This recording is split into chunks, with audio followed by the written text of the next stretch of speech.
Hello students, once again welcome back to your one and only most trusted Gyanjyoti coaching centre. তো students, আমি কিন্তু এর আগের ভিডিওতে যেটা তোমাদের প্রোভাইড করেছিলাম, সেকেন্ড সেমিস্টারে তোমরা যারা পড়াশোনা করছো কম্পালসারি ইংলিশ তোমাদের যাদের রয়েছে, মাস্টার নোট এর আগের ভিডিওতে দিয়েছিলাম আমি where the mind is without fear থেকে। আজকে কিন্তু স্টিল এই রাইজ থেকে মাস্টার নোট প্রোভাইড করব। আমি বারবার করে একটা কথা তোমাদের বলছি যে যদি তোমাদের পড়াশোনা হয়ে গিয়ে থাকে, ঠিক আছে, তাহলে কিন্তু এই মাস্টার নোটটা স্কিপ করবে। আর যদি পড়াশোনা একান্তই না হয়ে থাকে, ঠিক আছে, কোনো কিছু পড়াশোনা হয়নি, যদি চাও যে একটা নোটই পড়বো আমি, একটা নোট যাতে খুব ভালো মতো আসে, ঠিক আছে, স্মার্ট ওয়ার্ক করতে বেশি সময় নিয়ে আমাদের হাতে, তখন কিন্তু এই মেথডটা ফলো করবে। দেখো, আমরা এই সমস্ত জিনিস এই সমস্ত নোটস আগে কেন দিই না, কারণ আমরা চাই সমস্ত স্টুডেন্ট যাতে পড়াশোনাটা করুক, খুব ভালো মতো পড়াশোনাটা করুক। কিন্তু লাস্ট মোমেন্টে দাঁড়িয়ে যখন কোনো স্টুডেন্টের পড়াশোনা একদমই হয় না, সেই জায়গায় দাঁড়িয়ে কিন্তু আমরা চাই না যে কোনো একটা স্টুডেন্ট ফেল করুক কোনো একটা সাবজেক্টে। তার জন্য কিন্তু এই মাস্টার নোট তোমাদের জন্য নিয়ে আসছি। খুব ভালো মতো পড়তে হবে, বুঝে নাও তোমরা কীভাবে পড়বে। দেখো, ফার্স্ট অফ অল যেটা রয়েছে, স্টিল এই রাইজ থেকে আমি 3টা কোয়েশ্চেন তোমাদের দিয়েছিলাম। ক্রিটিক্যাল অ্যাপ্রিসিয়েশন, ইমেজারি, আইরনি, 3টা কোয়েশ্চেন আমি তোমাদের দিয়েছিলাম। সাজেশনের ভিডিও যদি না দেখে থাকো সেখানে দেখে নেবে। ক্রিটিক্যাল অ্যাপ্রিসিয়েশন, ইমেজারি, আইরনি, 3টা বলেছিলাম। দেখো, ফার্স্ট অফ অল যদি ক্রিটিক্যাল অ্যাপ্রিসিয়েশন হিসেবে আসে, স্টিল এই রাইজ থেকে যদি ক্রিটিক্যাল অ্যাপ্রিসিয়েশন আসে, তাহলে কিন্তু তোমাদের কি করতে হবে, এখান থেকে একদম এতটা গোটা নোটটাই কিন্তু তোমাদের লিখে দিতে হবে।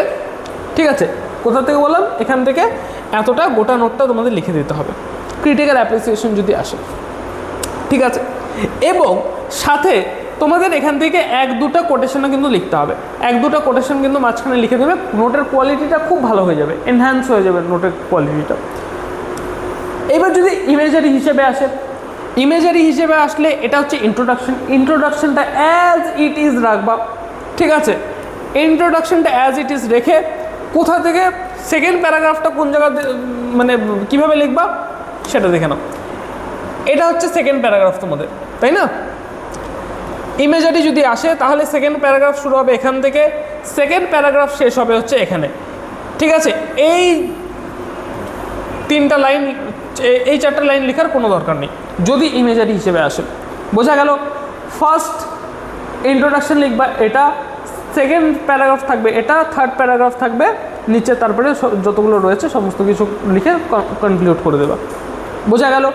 আচ্ছা, এবার যদি আইরনি হিসেবে আসে তাহলে কীভাবে লিখবা? ইন্ট্রোডাকশন অ্যাজ ইট ইজ রাখবা। আইরনি হিসেবে আসলেও ইন্ট্রোডাকশন কিন্তু তোমাদের অ্যাজ ইট ইজ রাখতে হবে। ইন্ট্রোডাকশন অ্যাজ ইট ইজ রাখবা। সেকেন্ড প্যারাগ্রাফটা এখানে শুরু হবে, দেখো এখানে, এই যে এখানে বলেছে না, there is a clever use of irony, এই জায়গাটাতে একটু চেঞ্জ করতে হবে। দেয়ার ইজ অলসো হবে না, অলসোটাকে কাটতে হবে। ঠিক আছে, ঠিক আছে, there is a clever use of irony where speaker seems. বোঝা গেল? এখান থেকে এতটা একদম লিখে দেবে। সেকেন্ড প্যারাগ্রাফ এটা। Third paragraph, fourth paragraph as it is থাকবে, কোনো অসুবিধা নেই। ঠিক আছে, সেক্ষেত্রে যদি আইরনি আসে এখান থেকে এতটুকু কিন্তু লেখা যাবে না। ঠিক আছে, এখান থেকে এতটুকু লেখা যাবে না আইরনি হিসেবে আসলে। বোঝাতে পারলাম ব্যাপারটা? তাহলে বললাম আমি ইমেজারি হিসেবে আসলে কীভাবে লিখবা, আইরনি হিসেবে আসলে কীভাবে লিখবা, ক্রিটিক্যাল অ্যাপ্রিসিয়েশন কীভাবে লিখবা। এবার সমস্যাটা হচ্ছে অনেক সময় না কোটেশন তুলে পরীক্ষা প্রশ্ন দিয়ে দেয়, তার জন্য আমাদের প্রিপেয়ার থাকতে হবে। তো কোটেশন তুলে যখনই প্রশ্ন দেবে তার জন্য আমরা কীভাবে প্রিপারেশন নেব? দেখো, নিচে আমি সমস্ত ইম্পর্টেন্ট কোটেশনগুলো যেগুলো রয়েছে, প্রত্যেকটা ইম্পর্টেন্ট কোটেশনগুলো কিন্তু আমি তোমাদের দিয়ে রেখেছি। ঠিক আছে, প্রত্যেকটা ইম্পর্টেন্ট কোটেশন তোমরা স্ক্রিনশট নিয়ে নিতে পারো। এইবার কি করবে, দেখো, ধরে নাও এই কোটেশনটা আসলো, you may write me down in history, you may with your bitter twisted lies, এই কোটেশনটা চলে আসলো। কীভাবে লিখবে? কোটেশনটা তোমাদের একদম শুরুতে, ঠিক আছে, পেজের অ্যান্সার লেখার শুরুতে তোমাদের কী করতে হবে, কোটেশনটা লিখে দিতে হবে সুন্দর করে। অ্যান্সার লেখার শুরুতে যখন তুমি কোটেশনটা লিখে দেবে, সেই কোটেশনটাকে তোমাদেরকে এক্সপ্লেনও করতে হবে। আচ্ছা, এইভাবে কিন্তু কোটেশন লিখবে না।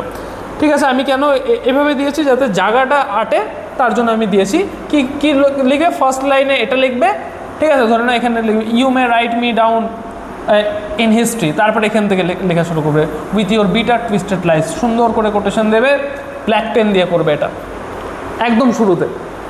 করার পরে কি করবে, এই যে লাইনটা রয়েছে এটার প্রত্যেকটা কোটেশনের পেছনে দেখো একটা করে এক্সপ্লেনেশন লাইন দেওয়া আছে। ঠিক আছে, এই এক্সপ্লেনেশন লাইনটা লিখে দেবে, this lines criticise how the voices of the opposite, লিখে দেবে। এত পর্যন্ত হয়ে গেল কমপ্লিট। তারপরে কি করবে, ইন্ট্রোডাকশন, তারপরে লেখা শুরু করবে। ইন্ট্রোডাকশনের পয়েন্ট আসবে, তারপরে এটা চাইলে দিতে পারো, তারপরে এটা এই পয়েন্টটা দেবে, তারপরে এই পয়েন্টটা দেবে, বাস কমপ্লিট। এইভাবে করে কিন্তু দেখো যতগুলো কোটেশন, ইম্পর্টেন্ট কোটেশন রয়েছে, প্রত্যেকটা ইম্পর্টেন্ট কোটেশন কিন্তু আমি তোমাদের প্রোভাইড করে দিয়েছি। ঠিক আছে, খুব ভালো মতো পড়াশোনা করো। আমরা চাই না যে কোনো স্টুডেন্ট এই মুহূর্তে দাঁড়িয়ে কোনো একটা সাবজেক্টে ব্যাক চলে আসুক, তার জন্য কিন্তু আমাদের এই ইনিশিয়েটিভটা আমরা নিয়েছি, তোমাদেরকে প্রোভাইড সমস্ত কিছু করছি। দেখা হচ্ছে একটা নতুন ভিডিওতে নতুন কোনো টপিকের সাথে। Till then keep learning, keep exploring. Thank you so much.